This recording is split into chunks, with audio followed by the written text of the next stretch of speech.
No próximo capítulo da novela Dona de Mim, Jaques assume oficialmente a presidência da Boaz, mas sua chegada ao topo já provoca um efeito dominó. Cami e Pam pressionam Samuel para explicar as políticas rígidas que o novo líder impôs. Cortes de benefícios, regras severas e um clima pesado na fábrica. Samuel tenta conter a irritação, mas sabe que Jaques está decidido a transformar a empresa num império ao seu estilo, custe o que custar. Nesse mesmo ambiente, Davi surge como um dos poucos defensores de Jaques, apoiando suas decisões diante das críticas. Enquanto isso, Ricardo age nos bastidores e, com um olhar frio, encurrala Jaques, relembrando dívidas e segredos antigos. O tom é de ameaça velada, deixando o vilão visivelmente desconfortável.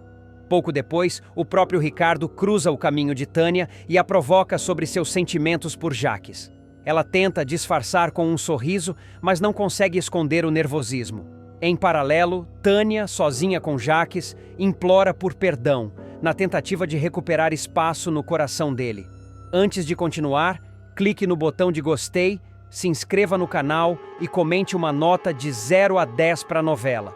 No salão, a tensão explode quando Rian exige que Lucas se afaste, já que Vespa está usando o local para negociações obscuras. Aproveitando a confusão, Palmeira furta o dinheiro de um detido, despertando a suspeita imediata de Marlon. Fora dali, Nina e Léo dedicam cuidados a Filipa, que, fragilizada, se emociona com o apoio e agradece por não ter sido deixada sozinha. Mais tarde, Nina se aproxima de Danilo em uma conversa aparentemente inocente, mas cheia de segundas intenções, enquanto Pam observa e não disfarça o incômodo. Longe das intrigas, Léo e Samuel encontram um momento de respiro e se aproximam ainda mais. Já Jaques, em um gesto simbólico de poder, deixa a casa de Tânia e se muda para a mansão de Abel, uma conquista que ele enxerga como definitiva. O tabuleiro está montado e cada jogador já prepara o próximo movimento. Davi esquece Abel, chama Jaques de pai pela primeira vez e o vilão amolece o coração. Meu filho! O impacto da revelação vai mexer profundamente com a relação entre eles e abrir espaço para novas reviravoltas. Tudo começa quando Davi, ainda com a respiração pesada e o olhar carregado de dúvidas, entra no escritório de Jaques na Boaz. O ambiente, com as luzes mais baixas e o cheiro de uísque no ar, parece um cenário perfeito para uma confissão que estava engasgada há anos. Jaques, sentado atrás da mesa, evita o olhar do rapaz, mexendo distraidamente no copo. O silêncio é denso até que o vilão finalmente solta a frase que muda tudo. Davi, eu sou seu pai. O jovem arregala os olhos, sem acreditar no que acabou de ouvir. Como é que é? Jaques se inclina para a frente, apoiando os cotovelos sobre a mesa. Sua voz, por mais firme que tente soar, carrega uma sombra de arrependimento. Abel, ele era estéril. Isso ninguém sabe. No passado eu tive um caso com a Olívia, sua mãe, a primeira esposa do meu irmão. A revelação cai como um trovão no coração de Davi. Ele se recosta na cadeira, respira fundo, leva a mão ao rosto. As palavras parecem ecoar dentro dele, como se tudo começasse a fazer sentido de repente. Então, ele engole seco. Quer dizer que eu e a Ayla, a gente é filho seu?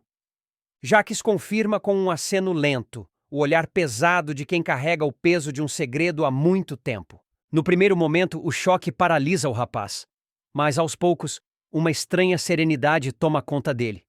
É como se a peça que faltava no quebra-cabeça de sua vida tivesse sido encontrada. Ele sorri de leve, quase sem perceber.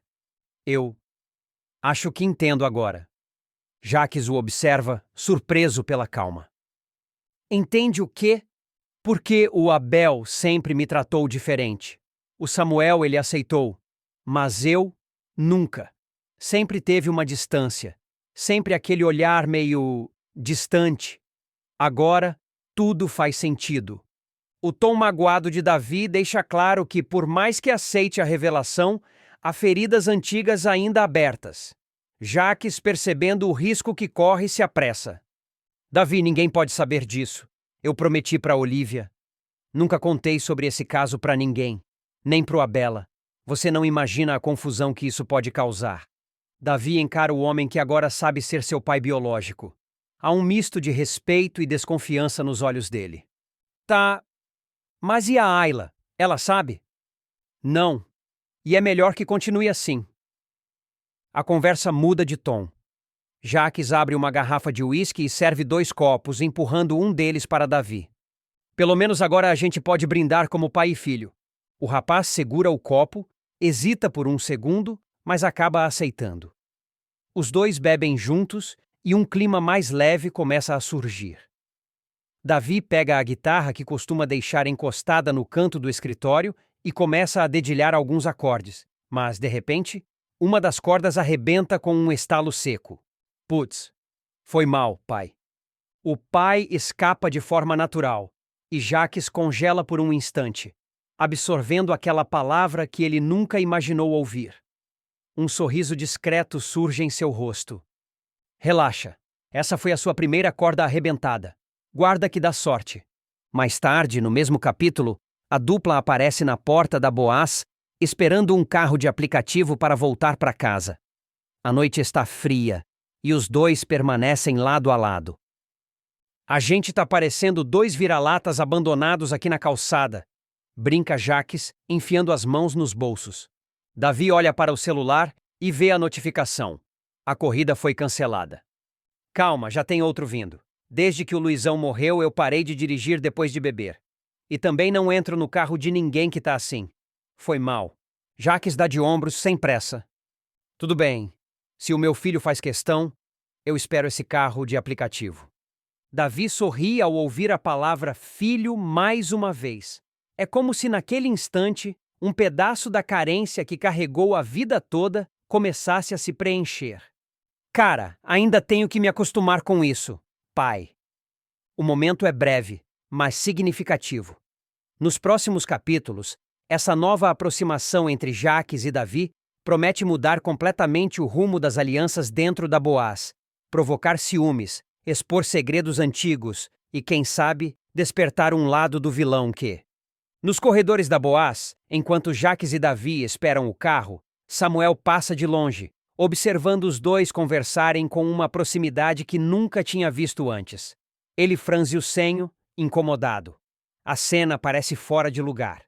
Afinal, a relação entre Jaques e Davi sempre foi marcada por ironias e provocações. Agora, o clima é outro. O que está acontecendo entre esses dois?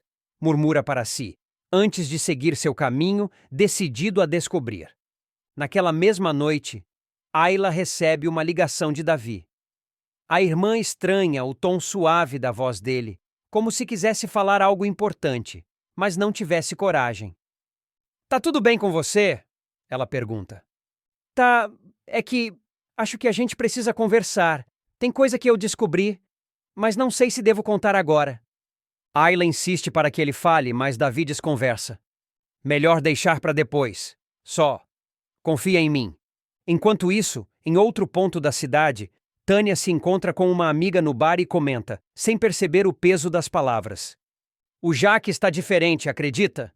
Outro dia vi ele no maior chamego com o Davi, até esperando o carro junto como se fossem pai e filho. A frase chega aos ouvidos errados. Um cliente do bar, conhecido por ser fofoqueiro, não perde tempo e espalha a história. Em poucas horas, comentários atravessam a Boaz e chegam aos ouvidos de funcionários que, sem saber a verdade, começam a criar suas próprias versões. Desde boatos de favoritismo até suspeitas sobre segredos de família. Jaques, ao perceber que a aproximação com Davi está chamando atenção, decide agir. Davi, lembra do que eu disse, ninguém pode saber. E quando digo ninguém, é ninguém mesmo. Mas o rapaz, apesar de prometer, não consegue esconder o brilho no olhar sempre que o chama de pai. Pequenos gestos começam a denunciar a mudança.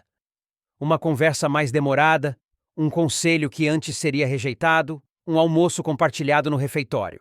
Nos próximos capítulos, o clima de mistério vai aumentar. Samuel começará a investigar, Ayla desconfiará que algo grande está sendo escondido dela. E Tânia, movida pela curiosidade e pelo ressentimento, poderá ser a primeira a juntar as peças desse quebra-cabeça perigoso. E quando a verdade ameaçar vir à tona, o passado de Olivia voltará com força, revelando muito mais do que Jacques está disposto a admitir.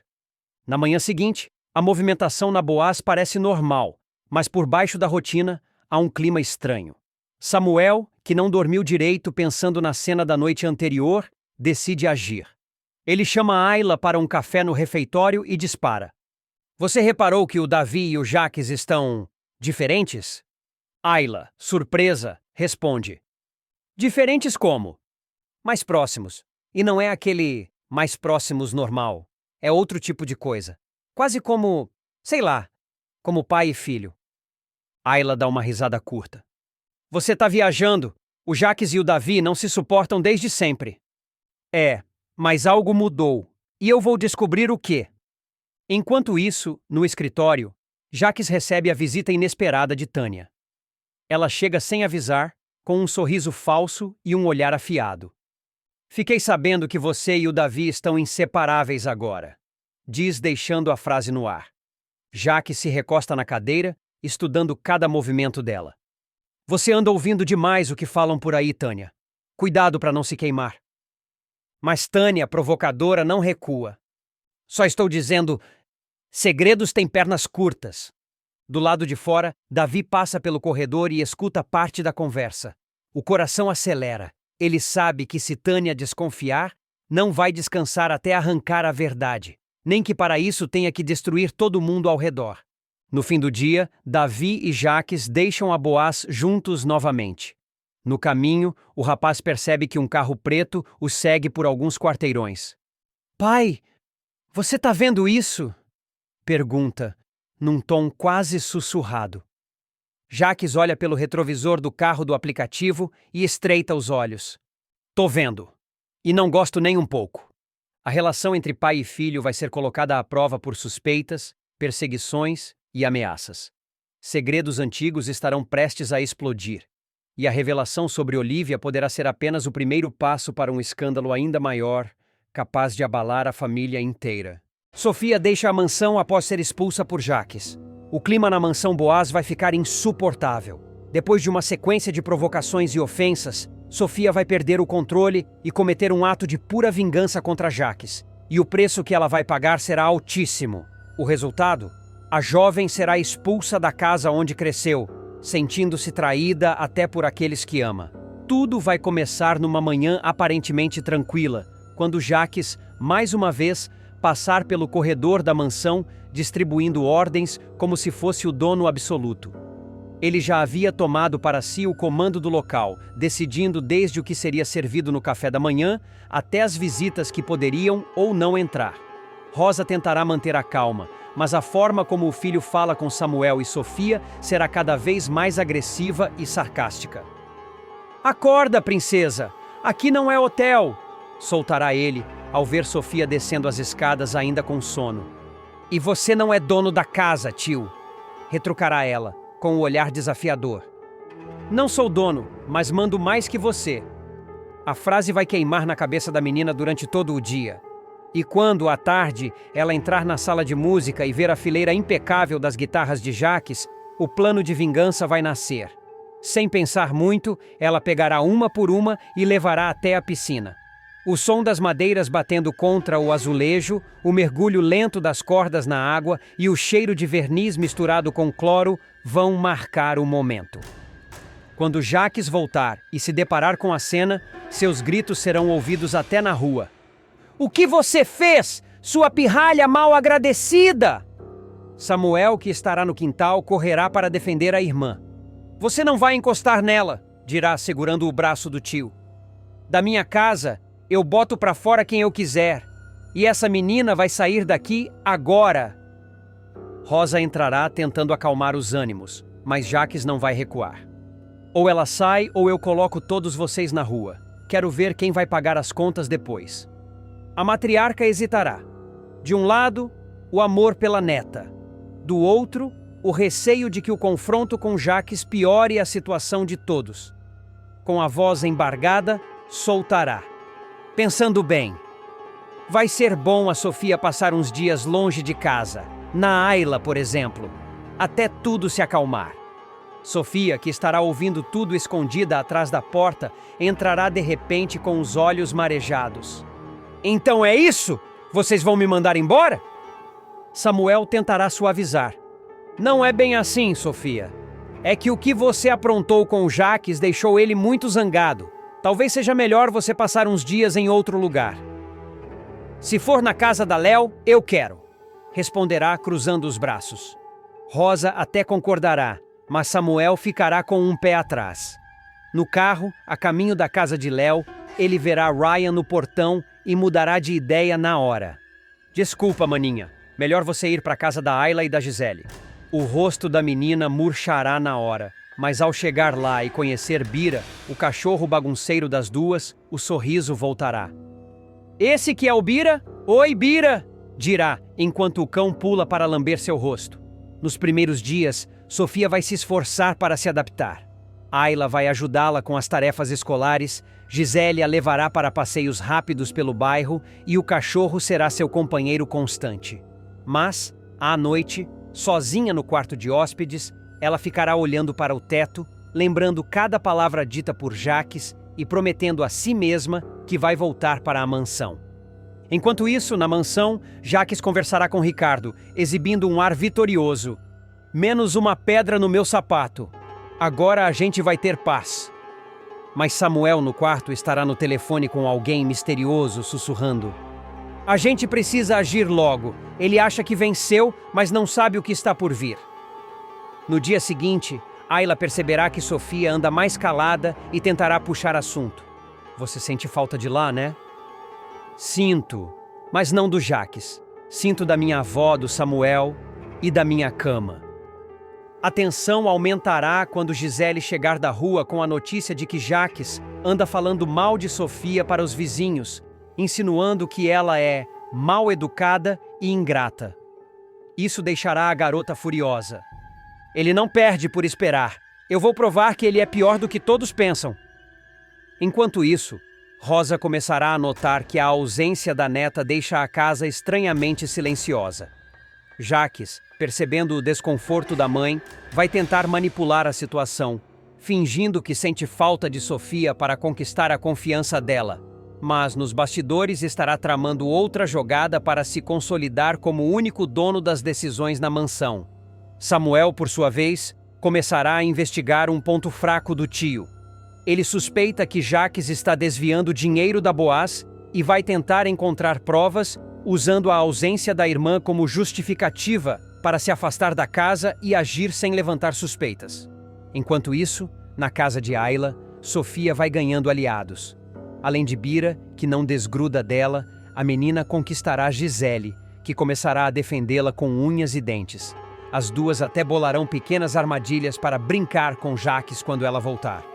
Nos dias seguintes, a rotina de Sofia na casa de Ayla e Gisele vai se firmando, mas o coração da menina continuará preso na mansão. Ela passará as manhãs ajudando Gisele com os afazeres, as tardes brincando com Bira e as noites estudando ao lado de Ayla.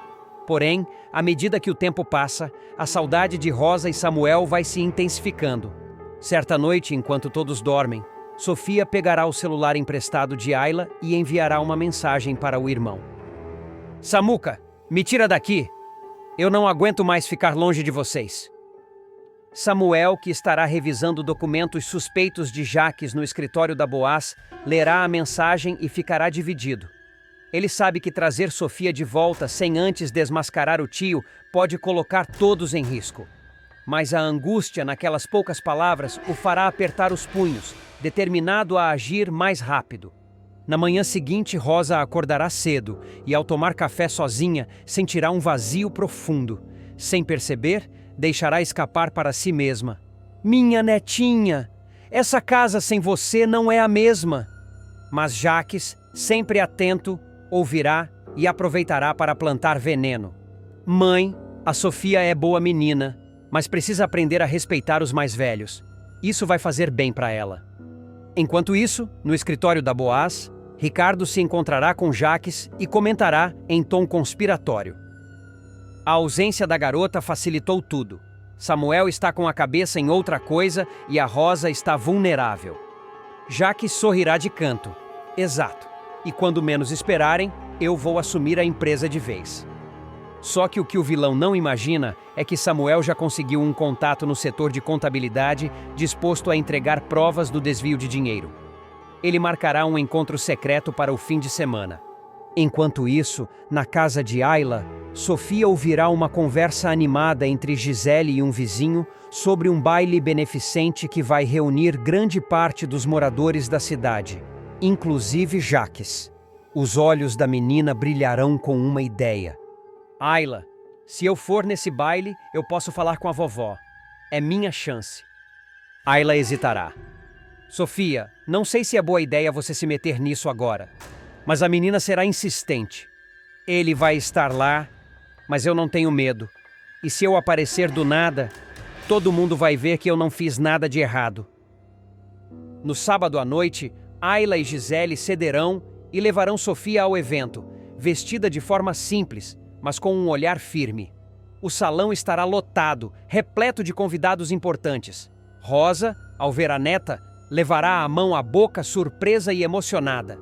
Mas antes que consiga se aproximar, Jaques surgirá no caminho, com um sorriso gelado. Ora, a fugitiva resolveu aparecer. O silêncio vai tomar conta da pista de dança. Samuel, que também estará no baile, cruzará o salão rapidamente, posicionando-se ao lado da irmã. Ele encarará Jaques com um olhar carregado de fúria. Cuidado com o que você fala. Hoje não é o dia que você vai me vencer. Rosa, sem entender totalmente o que está acontecendo, ficará entre os dois, olhando de um para o outro, sentindo que algo grande está prestes a explodir. Stephanie toma remédio sem prescrição, desmaia e se fere ao cair sobre vidro.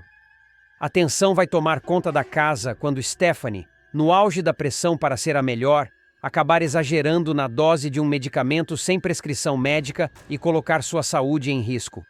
Uma sucessão de acontecimentos vai transformar o que parecia apenas mais um dia de estudos em uma corrida desesperada contra o tempo e contra o pior. Tudo começará no final da tarde. O quarto estará mergulhado num silêncio pesado, quebrado apenas pelo som da caneta riscando folhas e pelo tic-tac insistente de um relógio na parede. Stephanie estará sentada à escrivaninha, os ombros curvados, os cabelos grudados na testa pelo suor. Os livros estarão empilhados de forma caótica, marcadores coloridos espalhados e uma xícara de café esquecida num canto. O rosto dela denunciará um cansaço extremo, olheiras profundas, olhar vidrado e mãos trêmulas. No canto da mesa, um frasco pequeno de comprimidos, sem rótulo visível, chamará a atenção. Ela respirará fundo, pegará 2 comprimidos e engolirá com um gole rápido de café frio. O efeito não será o esperado. O corpo reagirá com uma mistura estranha, o coração acelerando, a respiração pesada, uma sensação de calor subindo pelo rosto. Só mais um pouco. Eu preciso terminar esse capítulo, murmurará para si mesma, tentando convencer o próprio corpo a aguentar. Mas os minutos seguintes serão implacáveis. As letras no caderno começarão a embaralhar, as mãos suarão ainda mais e um zumbido baixo tomará seus ouvidos. Ao tentar levantar-se para buscar água, Stephanie sentirá as pernas cederem. Ela esticará o braço para pegar um copo sobre a mesa de cabeceira. Mas, com um movimento brusco, o objeto escapará de seus dedos e se espatifará no chão, espalhando cacos de vidro por todo lado.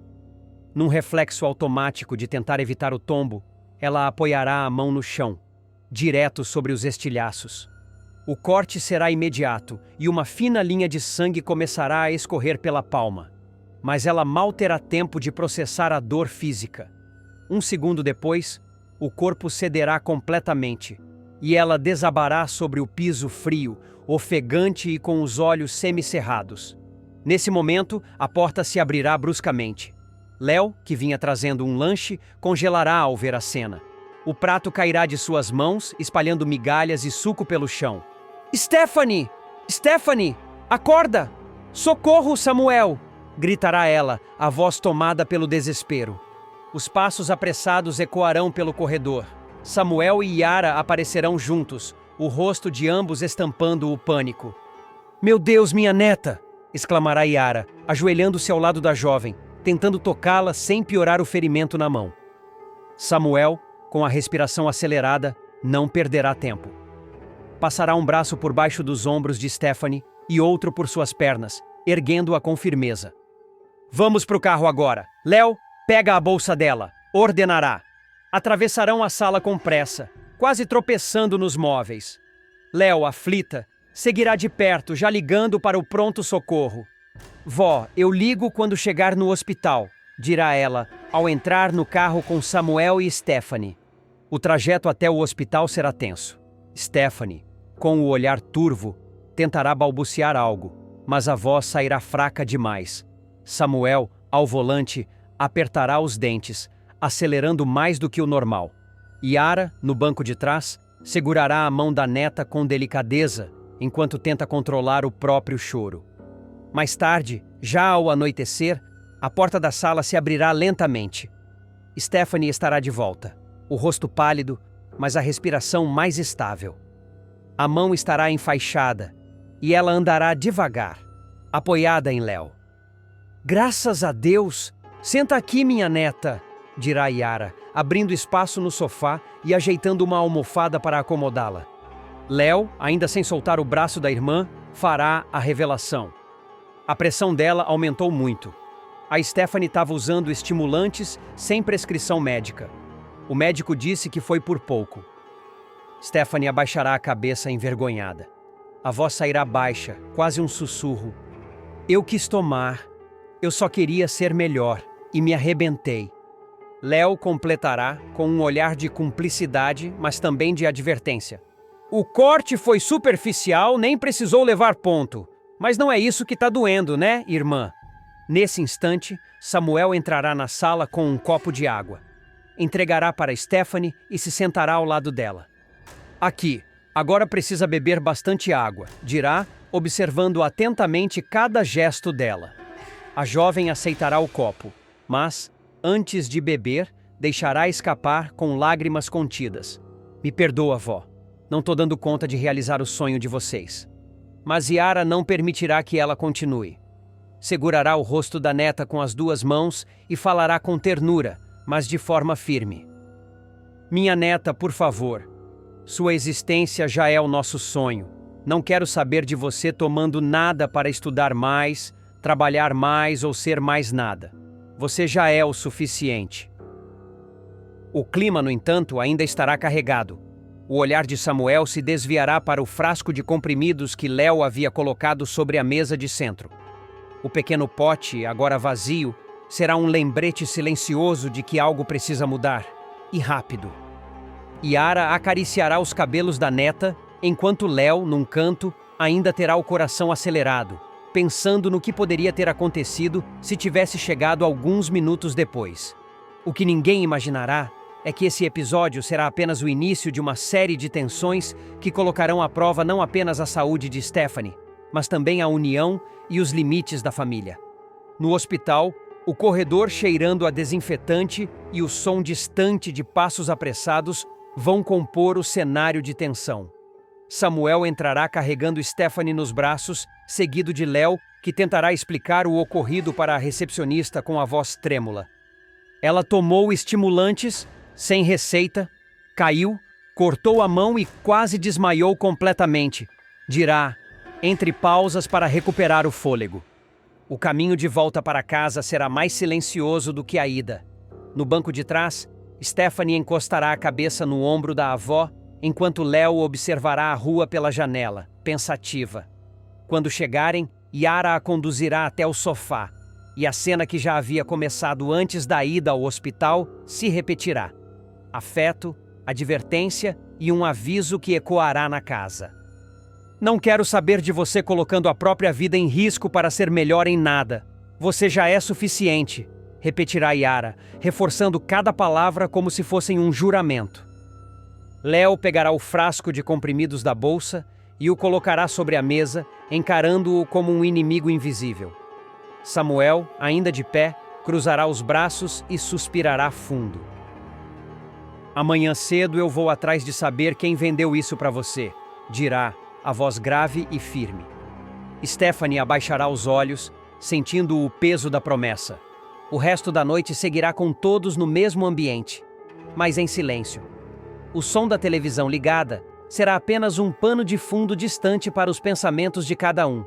Léo estará inquieta, lembrando-se de quantas vezes já viu a irmã se forçar ao limite para agradar aos outros.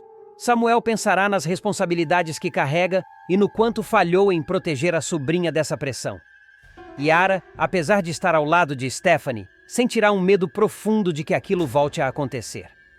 Na manhã seguinte, a notícia já terá se espalhado entre alguns conhecidos. No colégio, professores e colegas comentarão a ausência repentina de Stephanie, enquanto alguns especularão sobre o motivo.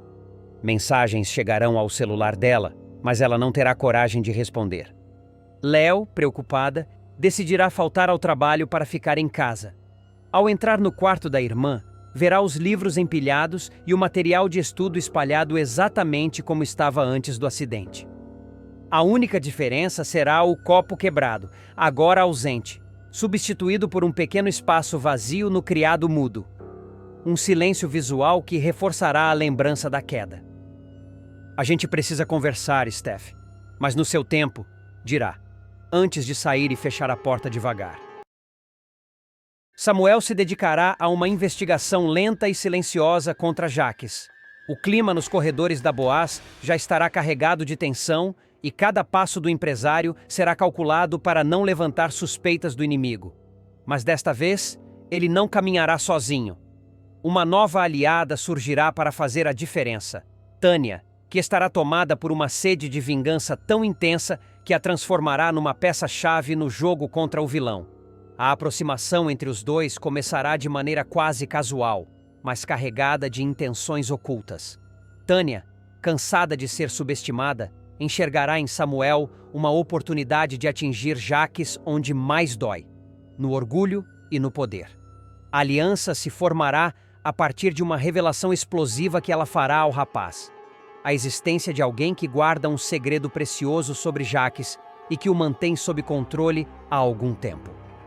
Tudo começará quando Tânia, num momento de puro acaso, terá acesso ao celular de Ricardo. Sem que ele perceba, ela verá o vídeo que mudará o rumo da guerra. As imagens gravadas no exato momento em que Jacques sabotou o carro de Abel, cortando os freios de forma meticulosa e cruel. Cada detalhe estará registrado. O olhar frio, o cuidado em não deixar rastros, a satisfação sádica de saber que estava prestes a provocar uma tragédia. Aquelas imagens são a prova cabal de que o acidente que tirou a vida do irmão de Jacques não foi um acaso, mas um crime planejado. Tânia ficará extasiada com a descoberta. Sua mente, rápida e oportunista, começará a trabalhar em 1000 possibilidades para explorar aquela prova. A ideia de usar o vídeo como chantagem contra Jacques a seduzirá de imediato. Para ela, aquela era a chance perfeita de arrancar ainda mais dinheiro do vilão e se livrar de vez da vida medíocre que levava. No entanto, quando apresenta sua proposta a Ricardo, o advogado se mostra inesperadamente cauteloso. Ricardo, frio e calculista, dirá que prefere manter as coisas como estão. Segundo ele, é mais vantajoso continuar usando o vídeo como arma silenciosa, mantendo Jacques refém a longo prazo, do que partir para um ataque aberto que poderia destruir a vantagem estratégica que possui. Essa postura deixará Tânia furiosa. Para ela, aquele era o momento de esmagar Jacques, não de adiar a vingança. A ardilosa não esconderá sua frustração. Você é um covarde, Ricardo. Tem ouro nas mãos e prefere deixar guardado num cofre pegando poeira, dirá com o tom venenoso que lhe é característico. Ele, porém, apenas sorrirá, confiante de que sua estratégia é a mais inteligente. No dia seguinte, já com os ânimos menos inflamados, Tânia cruzará com Samuel na Boaz. O encontro, aparentemente casual, ganhará contornos reveladores. O jovem empresário, ainda intrigado com o comportamento dela, decidirá provocar. Como é que a mulher que tocou durante anos um projeto tão bonito como o Instituto é a mesma que anda causando tanta confusão ultimamente? Tânia, que não perde a chance de alfinetar, soltará uma resposta carregada de mágoa. Quando quebrarem seu coração e fizerem seu peito em pedaços, você vai entender. Samuel, porém, não deixará o comentário passar e insistirá no ponto que lhe parece mais estranho. Espera. Também não entendo por quê. Depois de tudo, o Jaques voltou atrás e manteve você e o Ricardo na empresa. O sorriso de Tânia, desta vez, não esconderá o ar de mistério. Quem disse que foi o Jaques que recuou? Ela dirá com a voz baixa, quase num sussurro conspiratório. A jogada estava na mão do Ricardo. Essas palavras acenderão um alerta na mente de Samuel. Ele entenderá de imediato que Ricardo está escondendo algo muito grave. Algo que mantém Jaques sob sua influência e que até agora ninguém mais sabia. Se o advogado tinha poder para fazer o vilão recuar, então possuía um trunfo capaz de derrubar toda a sua fachada de autoridade. A partir desse instante, Samuel começará a conectar as peças do quebra-cabeça. A chave para derrotar Jaques não estava apenas em enfrentar o vilão diretamente, mas em descobrir qual era o segredo que Ricardo guardava tão bem. E se Tânia sabia da existência desse podre, então ela poderia ser a ponte perfeita para chegar à verdade. O jogo de alianças, porém, não será simples. Tânia deixará claro que sua lealdade não é com Samuel, mas com seus próprios interesses. Ela deixará escapar que pretende agir contra os dois vilões, Jaques e Ricardo, e que, quando tiver o que quer, desaparecerá com o dinheiro que conseguir arrancar deles. Enquanto isso, nos bastidores da Boaz, o clima ficará ainda mais sombrio. Jaques, embora não saiba dos detalhes, começará a sentir que algo foge ao seu controle. A tensão entre ele e Ricardo aumentará, e cada reunião será marcada por olhares atravessados e frases de duplo sentido. O vilão perceberá que sua influência não é mais absoluta e que sua coroa começa a pender perigosamente. Samuel, por sua vez, passará a adotar uma postura ainda mais discreta. Ele fingirá indiferença, mantendo a fachada de que está focado apenas no trabalho, enquanto secretamente investiga cada passo de Ricardo. Tânia, astuta, jogará dos dois lados, alimentando a curiosidade de Samuel com pequenas pistas e, ao mesmo tempo, tentando arrancar de Ricardo uma oportunidade para colocar suas mãos no dinheiro. Essa revelação fará Samuel perceber que o crime pode envolver mais pessoas do que imaginava e que a rede de corrupção e traição que sustenta Jaques é muito mais ampla. Ao mesmo tempo, Tânia começará a arquitetar um plano paralelo para colocar Jaques e Ricardo um contra o outro, provocando um racha definitivo na aliança deles.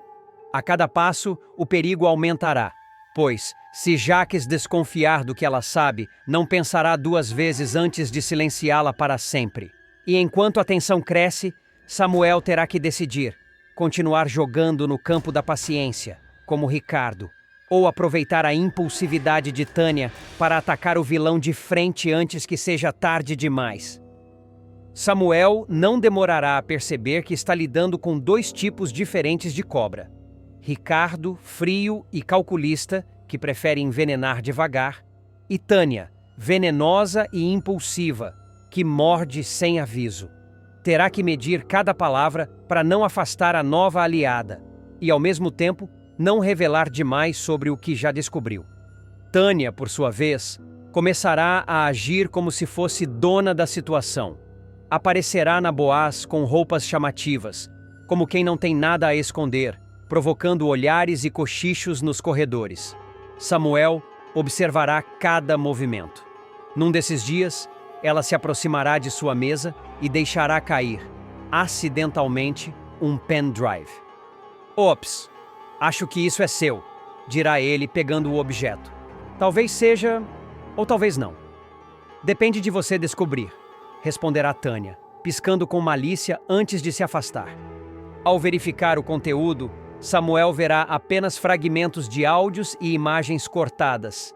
Nada que incrimine Jaques de forma direta, mas o suficiente para confirmar que Tânia tem mais material guardado. Será um jogo de migalhas para mantê-lo interessado. Enquanto isso, Ricardo notará que Tânia anda próxima demais de Samuel. Chamará a aliada para uma conversa reservada, tentando descobrir até onde ela já falou. "Tá se engraçando com o mocinho agora, é?" perguntará com um sorriso irônico. "Tô me engraçando com a minha liberdade, Ricardo, e ela vem quando eu decidir quem paga mais", retrucará ela cortante. Essa troca de farpas aumentará a paranoia de Ricardo, que passará a vigiar os encontros de Tânia com Samuel. Do outro lado, Jaques, desconfiado, pedirá relatórios constantes ao advogado sobre qualquer movimentação estranha na empresa. Samuel marcará um encontro fora da Boaz com Tânia, para que ela conte tudo o que sabe longe dos ouvidos de Ricardo e Jaques. Será num café discreto no centro, em plena noite chuvosa. Tânia chegará atrasada, com um sorriso que mistura triunfo e provocação. "Pronto para ouvir a história que vai mudar tudo?" dirá, sentando-se. Mas antes que ela abra a boca, um carro preto estacionará em frente ao café. 2 figuras descerão, observando a cena de longe. Samuel notará o reflexo no vidro e seu corpo enrijecerá. "Acho que você foi seguida", murmura ele. Tânia soltará um riso baixo. "Ou talvez tenham seguido você." As luzes do café piscarão rapidamente, como um presságio. Lá fora, as silhuetas se aproximarão, e Samuel entenderá que o jogo acabou de ficar muito mais perigoso.